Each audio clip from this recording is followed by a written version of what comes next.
Alors maintenant, c'est la dernière partie du chapitre sur les ensembles. Ça y est, on a terminé le cours. Après, on attaque un peu les exercices. Alors, il reste les deux dernières parties, la différence d'ensemble et le produit cartésien. Vous remarquez, j'ai laissé une place libre, comme tout à l'heure, pour faire un exercice. Alors, je commence.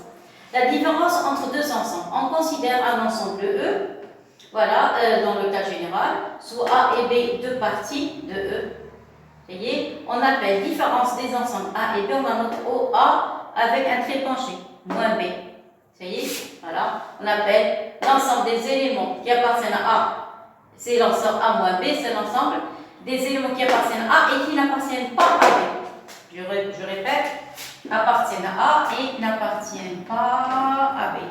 Donc vous avez A moins B, voilà, est égal à X appartenant à E tel que X appartient à A et, regardez, et X n'appartient pas à B.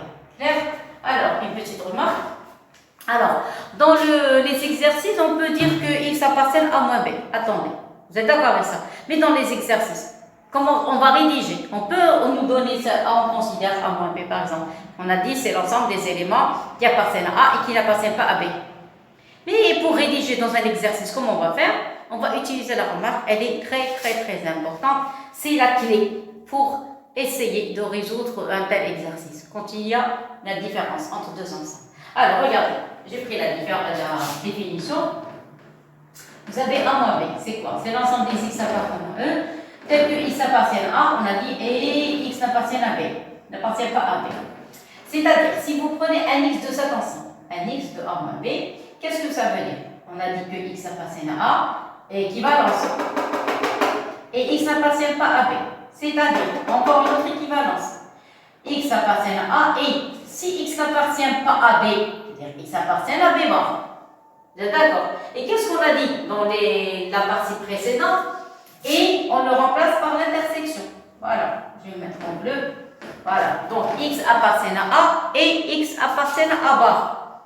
Donc X appartient à bar, ça veut dire quoi? Alors X appartient à bar, ça veut dire que X appartient à A, X appartient à bar, ça veut dire X appartient à l'intersection des deux ensembles, à A et à B bar. Clair?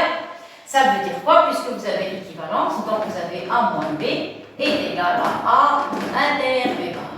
Donc quand vous avez un exercice, quand on vous donne A moins B, vous le remplacez par A inter B bar. Tout le temps. Quand il s'agit de démonstration. Et voilà, ça y est. Alors maintenant, on commence l'exercice. Voilà, vous avez un exercice. On considère 4 sous-ensembles A, B, C, D dans l'ensemble E. Montrez que si vous avez B moins C est inclus dans A, C moins D est inclus dans A, donc implique que B moins D est inclus dans A. Je vous laisse d'abord assimiler l'énoncé avant d'attaquer la solution. Alors regardez bien.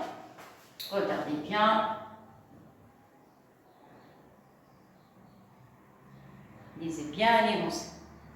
D'accord? Très bien. Alors maintenant, qu'est-ce qu'on remarque? On remarque, j'ai dit, ce chapitre est un petit peu difficile, mais on va essayer. Le début, ça va être un petit peu pénible, mais après, avec le temps, je suis là. Bon, alors regarde. On veut les lettres. Le B, le voilà. Il faut toujours bien lire l'énoncé. Vous avez le voilà. D'accord. Et vous avez le A. Je mets des couleurs. Vous avez le A. Voilà, vous avez le A. Vous avez ici le A. Ici, vous avez le A. On n'a pas parlé de quelle lettre? On n'a pas parlé du C. C'est un ensemble, comme les autres. C'est un ensemble, c'est-à-dire une partie de E. Et ils n'ont pas donné beaucoup d'importance à l'ensemble C. Et vous remarquez, ils ont parlé de B, de D et de A. Ils ont laissé tomber le C. Ça, c'est la première remarque à faire. Deuxième remarque. La dernière fois, on a dit que quand on veut montrer qu'un ensemble est inclus dans un autre, il suffit seulement de prendre un élément de cet ensemble et de le trouver dans le deuxième ensemble. J'ai écrit, si vous montrez que quel que soit X appartenant appartenant à A, X appartiennent à B, ceci équivalent à quoi? Que A est inclus dans B. Voilà. Si vous trouvez quel que soit X appartenant à A, implique X appartient à B, c'est-à-dire l'ensemble A est inclus dans l'ensemble B. C'est ce qu'on a. On veut montrer que cet ensemble est inclus dans celui-là. Ça y est? Donc qu'est-ce qu'on va montrer? On va montrer quel que soit équivalence, quel que soit X appartient au premier ensemble, premier c'est le A, on va montrer qu'il appartient au deuxième ensemble. Ça y est? Donc on va considérer un élément de B moins D et on va le trouver dans l'ensemble A. Clair? Mais attention, il y a la lettre C, c'est-à-dire il y a un autre ensemble. C'est-à-dire ce X qu'on va choisir, on n'a aucune idée. Est-ce qu'il appartient à C ou est-ce qu'il n'appartient pas à C? Parce qu'ils n'ont pas parlé d'ensemble C. Ils ont parlé de B, de D, de A. Ils n'ont pas parlé de C. C'est-à-dire, le X que je vais choisir, je ne sais pas s'il appartient à C. Donc, si je prends un X ici, il y a deux possibilités. Ou bien le X appartient à C, ou bien le X n'appartient pas à C. C'est pour cela que je vais traiter l'exercice de deux manières. C'est-à-dire qu'on a deux cas. C'est-à-dire que c'est le cas de la logique quand vous avez un théorème, l'étude de cas. D'accord? Alors, je commence. La première partie. Je vais prendre un élément de B moins D et je vais essayer de trouver dans l'ensemble. Clair? Alors, je vais prendre la couleur, je vais faire en bleu pour distinguer l'énoncé de la solution. Voilà. Donc, qu'est-ce qu'on a dit? C'est quoi les hypothèses? Ça, c'est la partie P. Voilà, ça, c'est P. Voilà, vous avez une inclusion. Voilà. Tout ça, c'est P. Toujours, il faut localiser. Attendez, je vais effacer la dernière ligne pour bien regarder qu'est-ce qu'on est en train de faire. Attendez. Pour bien comprendre l'exercice. Voilà, on recommence. C'est quoi la première partie? Cette partie. Cette partie, c'est le P. Vous avez une implication. Là, voilà. Et c'est quoi ça? Ça, c'est le T. Maintenant, ça y est, c'est la fin, le P. Ça, maintenant, c'est la fin. Qu'est-ce qu'on a dit? La fin du chapitre. Vous êtes d'accord avec ça? Donc, on va commencer à faire les exercices. La plupart du temps, on a des implications, on a des équivalences. Donc, il faut savoir manipuler ces données. Clair? Alors, qu'est-ce que j'ai écrit tout à l'heure? Oui. Qu'est-ce qu'il demande? Il demande de montrer, ça c'est P, sont des données, sont des hypothèses. D'accord? Ce sont des hypothèses. Je vais mettre la couleur noire. Voilà, ça va comme ça. Voilà. Alors, les hypothèses, c'est P. La conclusion, c'est Q. Et nous, ce qui nous intéresse maintenant, c'est la conclusion. On veut montrer que B moins D est inclus dans A. Alors, je vous ai dit la dernière fois, quand vous voulez montrer une inclusion, attendez, je répète. Si vous voulez montrer que P est inclus dans Q, surtout dans la théorie des ensembles, vous partez de Q, vous commencez la démonstration, vous allez vous bloquer, vous allez utiliser des hypothèses. Prenez ce que vous avez besoin. Vous avez besoin d'une écriture, deux écritures, ça dépend de ce que vous avez dans les hypothèses. Après, vous continuez votre démonstration. Et comme ça, vous pouvez arriver à la fin, c'est-à-dire à la conclusion. Clair? Donc, maintenant, on va voir de quoi il s'agit. Q, et il s'écrit sous forme de quoi? Q s'écrit sous forme de B moins D est inclus dans A. Il y a combien de parties? Il y a deux parties. Il y a B moins D, c'est un ensemble, et vous avez A, un ensemble. On doit montrer que cet ensemble est inclus dans celui-là. Alors, comme on a dit tout à l'heure, si vous avez quel que soit X appartenant à un ensemble A, implique X appartenant à B, si vous arrivez à montrer ça, qu'est-ce que ça veut dire? Ça veut dire que l'ensemble A est inclus dans l'ensemble B. Tout simplement. Voilà. Donc, si vous avez n'importe quel élément de A se trouve dans B, c'est-à-dire A est inclus dans B. Clair? C'est ce qu'on a envie de montrer. On veut montrer une inclusion. Donc, on va prendre un élément de B moins D et on va le trouver dans l'ensemble A. Clair? On donne le départ. N'oubliez pas le C, l'ensemble C. On n'a aucune idée. Est-ce que le X appartient à C ou bien X n'appartient pas à C? Je n'ai aucune idée. Donc, je vais traiter les deux cas à la fois. Clair? Alors, première partie. Première chose, le départ. Le départ, je vais choisir un élément de B moins D et je dois le trouver dans l'ensemble. Soit X appartenant à B moins D. D'accord, c'est le départ. D'accord, qu'est-ce que ça veut dire? Ça veut dire que X appartient à B interdépart. Tout à l'heure, je vous ai dit, quand vous voulez faire une démonstration, vous remplacez A moins B par A interdépart. Donc B interdépart. Qu'est-ce que ça veut dire?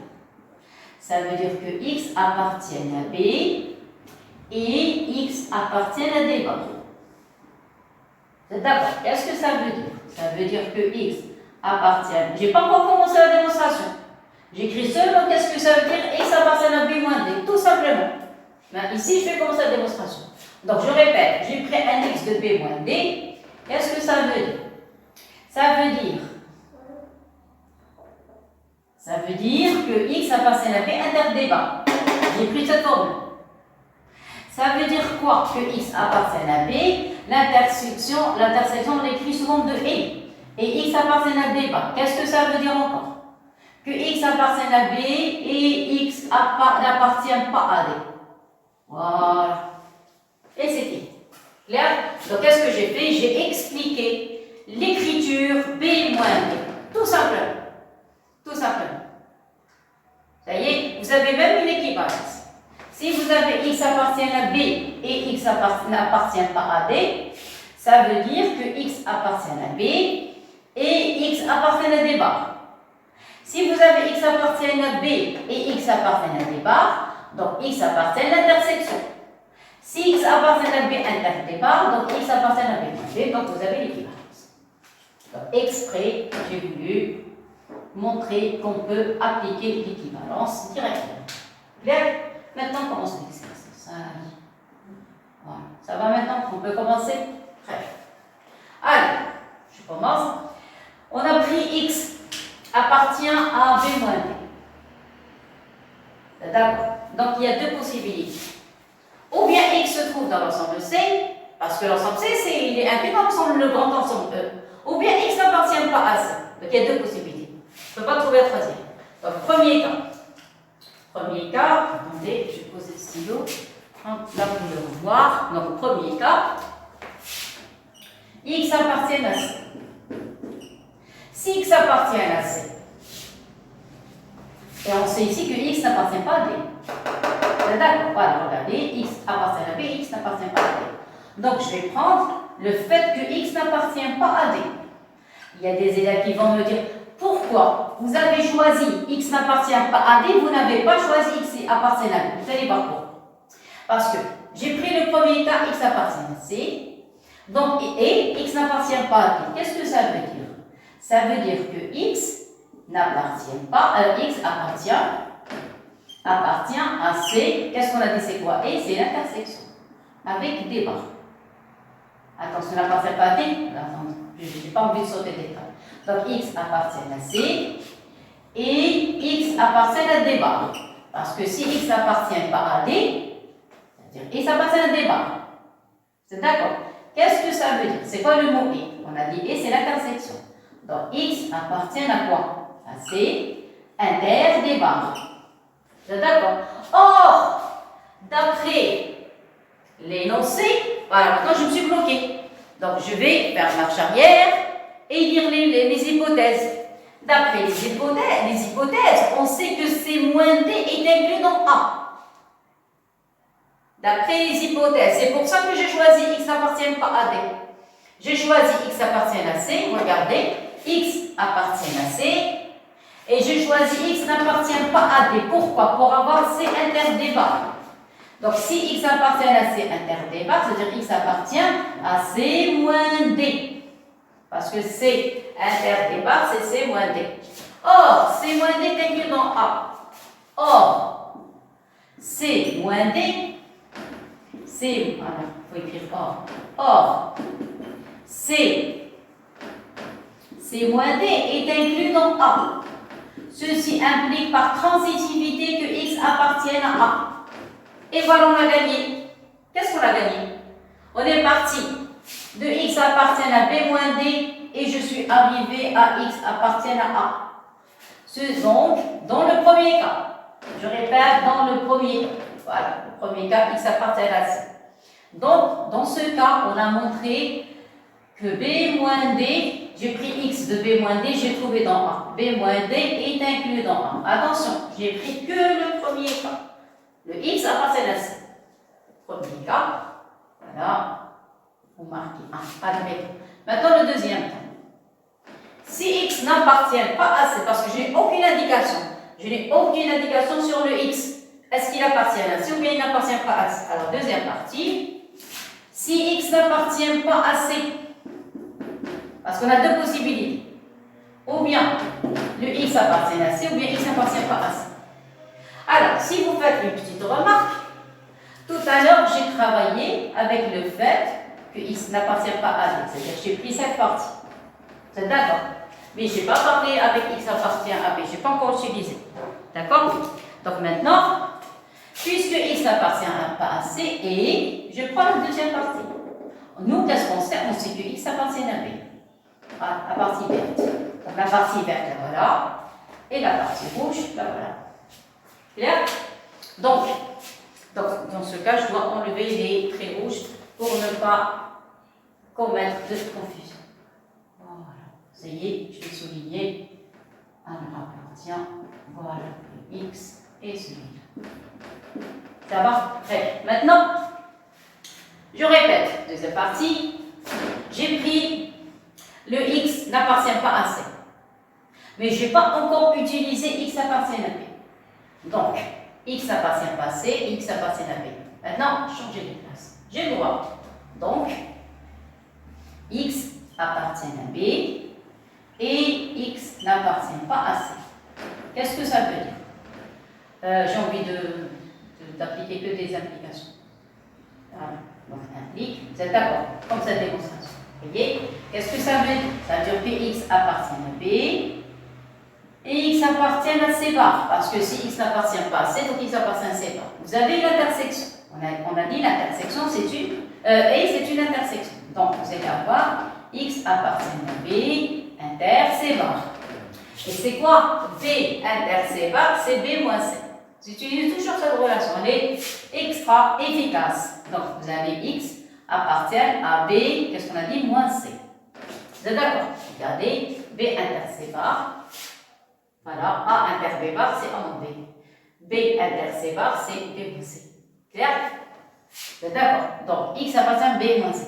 Or, d'après les hypothèses, vous avez B moins C inclus dans A. Même chose comme tout à l'heure, or, d'après les hypothèses, qu'est-ce qu'on a? On a B moins C est inclus dans A. Vous voyez, condition. Donc, ceci implique que X appartient à A.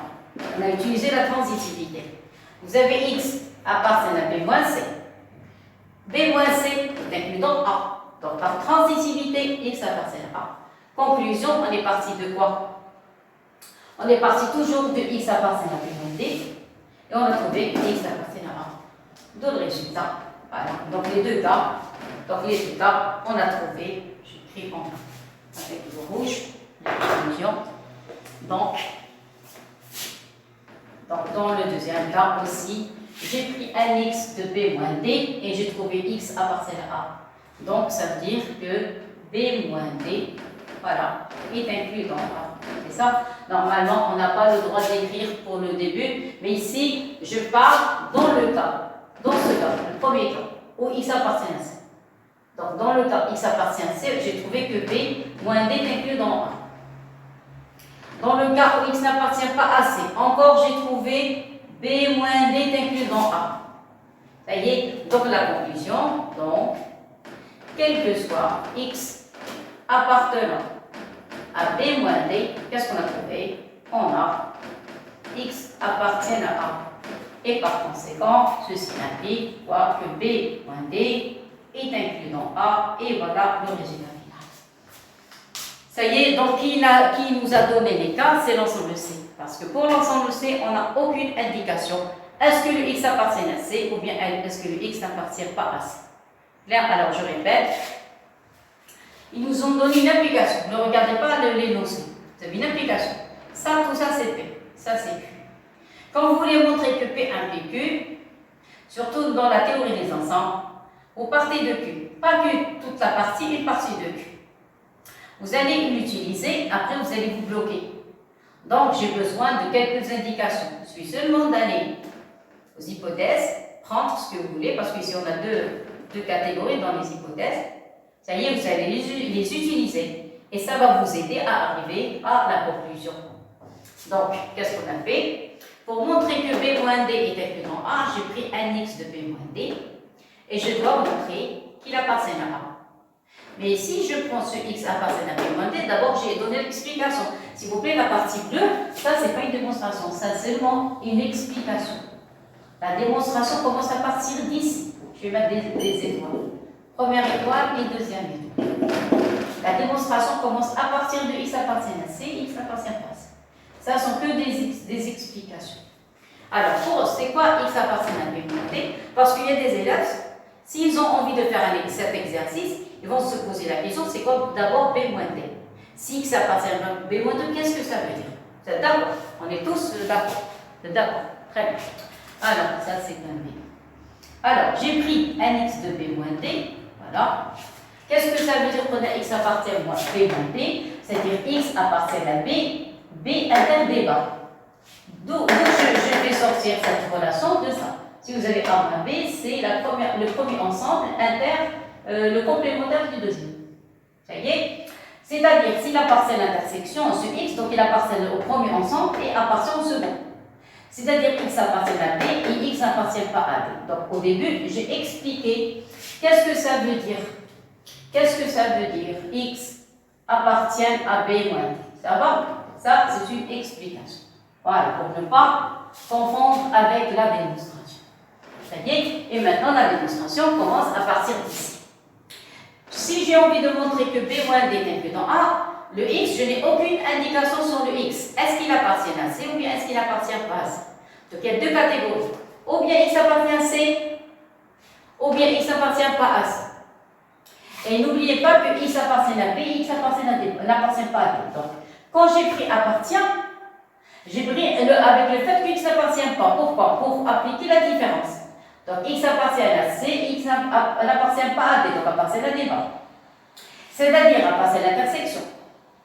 C'est interdébat. C'est quoi? C'est interdébat, c'est C moins D. Or, d'après les hypothèses, C moins D est inclus dans A. Donc, or, puisque C moins D, ça c'est un C. Puisque C moins D, C moins D est inclus dans A, ça y est. Donc, si vous avez des problèmes, vous mettez des parenthèses. Ça va? Puisque C moins D est inclus dans A par transitivité, X appartient à C moins D, C moins D est inclus dans A, donc par transitivité, X appartient à A. Clair? Alors après, si vous avez des problèmes avec ces ensembles, mettez les parenthèses. Voilà, comme ça. Ça va? Si vous avez des problèmes avec l'intersection. Ce que vous voulez, regardez. Il faut mettre les parenthèses. Comme ça. Ça va comme ça. Pour prouver qu'il s'agit d'un seul ensemble. Clair? Alors, on a utilisé la transitivité. X appartient à un ensemble, A. Le A est inclus dans B, donc X appartient à B. Vous voyez, donc X appartient à C moins D. C moins D est inclus dans A, donc X appartient à A. J'ai terminé. Donc, cette première partie, j'ai pris X appartient à B moins D, j'ai trouvé X appartient à A. Donc, vous avez B moins D est inclus dans A. S'il vous plaît, cette partie, elle est dans la démonstration, mais j'ai donné d'abord les explications. J'ai expliqué, mais moi, ce qui m'intéresse, c'est le X qui appartient à B moins D, je l'ai trouvé dans l'ensemble. De même, maintenant, si X n'appartient pas à C, parce que je n'ai aucune indication, est-ce que le X appartient ou bien est-ce qu'il n'appartient pas?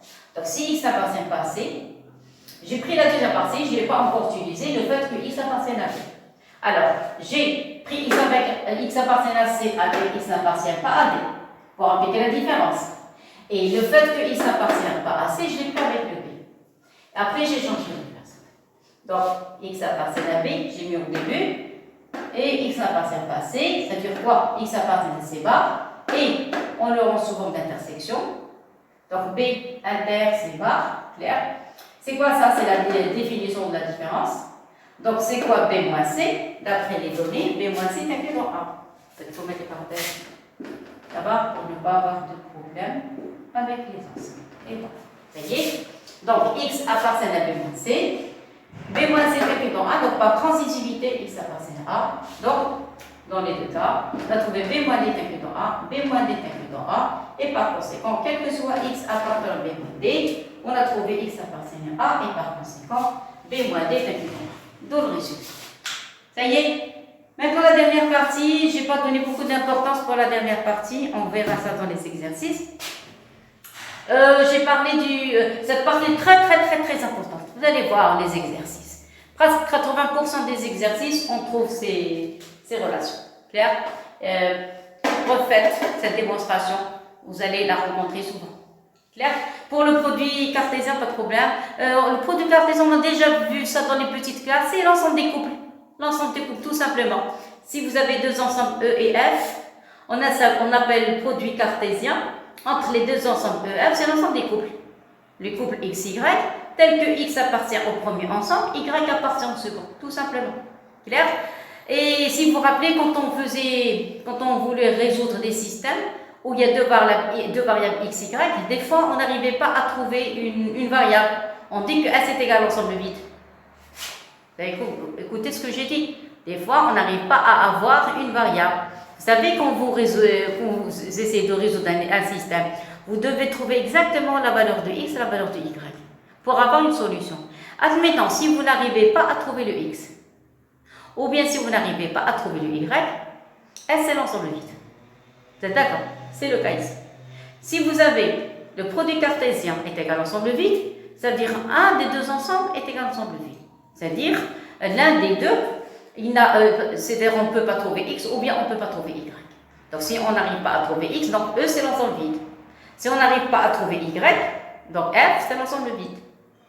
Donc dans le cas où le premier ensemble est égal à l'ensemble vide ou bien le deuxième ensemble est égal à l'ensemble vide, dans ce cas le produit cartésien va être l'ensemble vide. C'est-à-dire on ne peut pas trouver de solution, par exemple dans le cas des systèmes à deux variables, deux équations avec deux variables. Clair? Voilà, j'ai terminé le cours. Il ne nous reste que les exercices. Voilà, merci beaucoup. Essayez de revoir tout ça. Essayez d'écrire le cours une deuxième fois. Essayez de revoir de refaire les petites applications. Et la prochaine fois, on ne fera que des exercices. Voilà, merci beaucoup.